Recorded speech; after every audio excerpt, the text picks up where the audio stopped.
একজন সাহেব বলছে, এই যে তোমরা যে পীর পীর করছো, পীর কি কোরআনে আছে? আমি বললাম, তুমি যে নামাজ করছো, নামাজ কোরআনে আছে? দেখাও, এক জায়গায় তুমি নামাজ দেখাও। তোমার সারা জিন্দেগি ওর গোলামি করবো, জুতোর মালা পরে যেখানে ঘোরাবে ঘুরবো। ও তখন আমাকে দেখাচ্ছে, এই দেখুন আকিমুস সালাত ওয়া আতুজ যাকাত। নামাজ দেখাও, সালাত আছে। কি বললাম? তুমি বলেছো নামাজ আছে, সালাত আছে বলনি। নামাজ ফার্সি লফজ। নামাজ মানে হচ্ছে আরাধনা, নামাজ মানে হচ্ছে প্রার্থনা, নামাজ মানে হচ্ছে দুয়া। আর সালাত মানে আলাদা।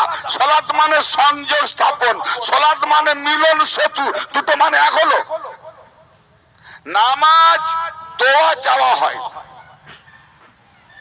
সালাত মেরাজ হয়, বুলন্দি হয়, মিলন সেতু হয়। তফাৎ কতটা?